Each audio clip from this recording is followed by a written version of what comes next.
Hey guys, today I'm going to show you how to use a Materia Medica, Herbal Materia Medica sheet, how I use them and how I keep them organized, and just a couple little tips to help you keep your herbal studies organized. So I got this question. It says, Cami, I'm interested in knowing how you keep all this information organized.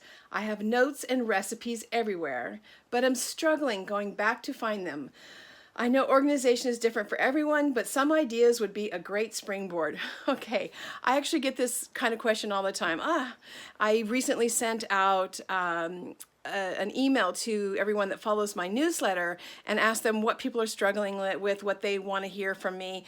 And by far, the biggest response was that people are struggling with organization and overwhelm. So I just thought, okay, I'm going to shoot this quick video on showing you how to use an Herbal Materia Medica sheet and how I use it to stay a little bit organized. So what I'm going to do is I'm going to flip you over, put you in the claw, and I'm going to show you my Herbal Materia Medica sheet.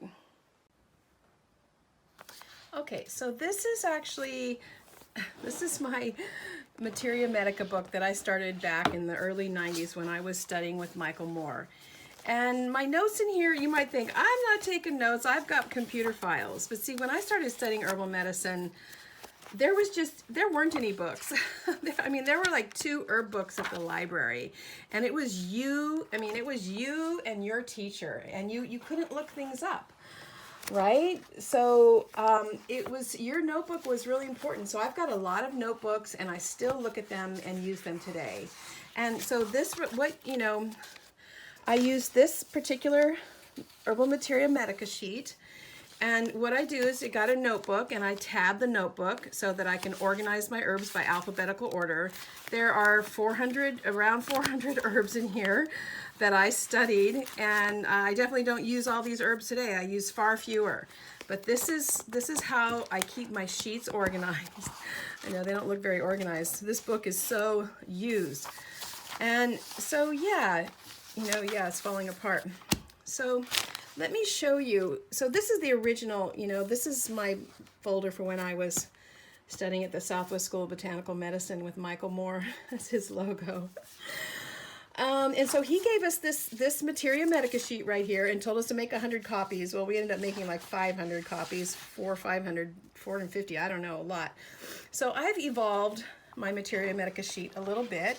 I've added things that are important to me, and I want to just walk you through it, okay? So Herbal Materia Medica is Latin, and it means materials of medicine that are used for healing. And so this is an Herbal Materia Medica.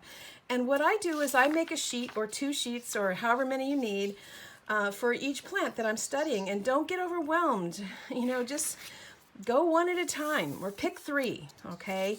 So what I do is I put the botanical name, and then I also put the common names, right? So yarrow, we're going to do Achillea millefolium, yarrow. And then I also like to put the common names. You can learn so much from the common names: woundwort, nosebleed plant, carpenter's weed, staunchweed.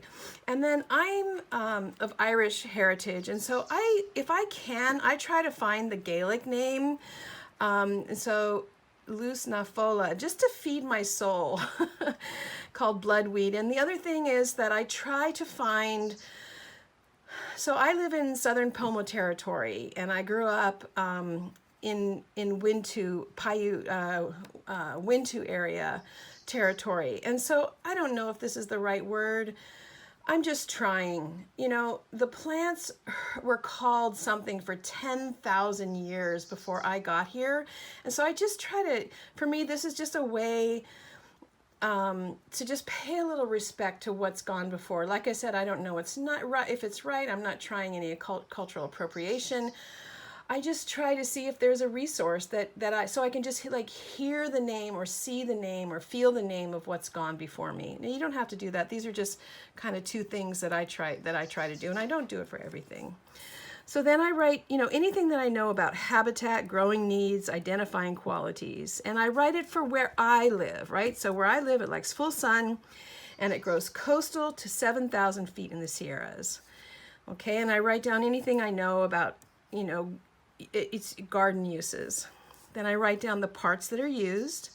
Then I write down the preparations that I mostly use them for. This might not be exhaustive, but it's what I use. So for yarrow, I make it into a compress, a tea, a tincture, a bath, an herbal oil, a steam, and a gargle. Then I'll write down dosage for different things. And then I write down the energetics. Is it cooling, warming, drying, or moistening?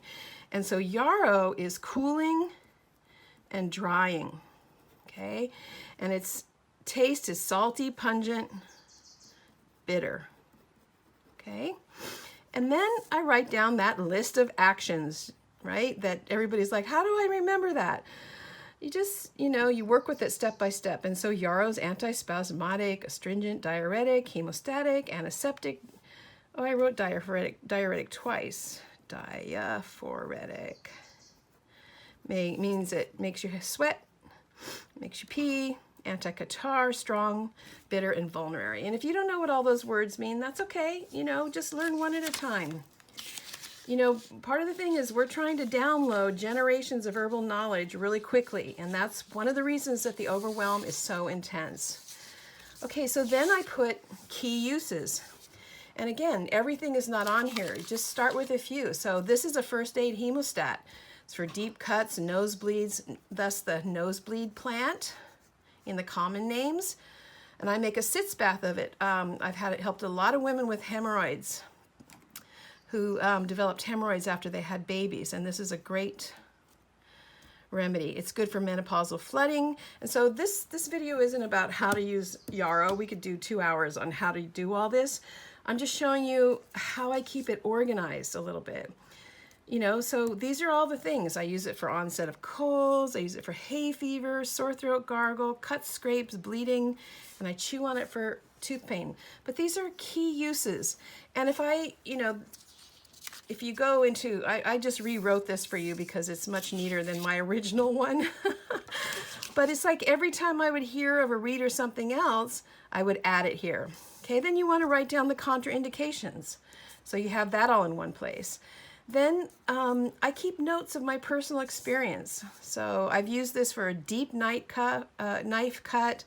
I've used it a ton to sweat out colds. I've helped a lot of women with urinary tract infections with yarrow. It's a great salve and a compress for healing cuts and skin. And then some herbs have a lot of culinary uses. I don't really use this herb. It's too bitter for culinary. I don't really use it for self-care. I use it for more acute situations. And then I, put down different formulas and medicine projects. And sometimes this overlaps, but formulas, elderberry, flower, peppermint, and yarrow. Tea for the onset of colds. Corn silk, yarrow, manzanita for UTI and cystitis. Yarrow and sage tea for menopausal flooding. And then medicine projects. I wrap the stems and I use those stems as offerings. And I make it as a salve. You can warm the stems at the campfire when you're camping and rub it on the clothes, and it's an anti-insect remedy. So yeah. So again, yarrow is a whole universe to itself.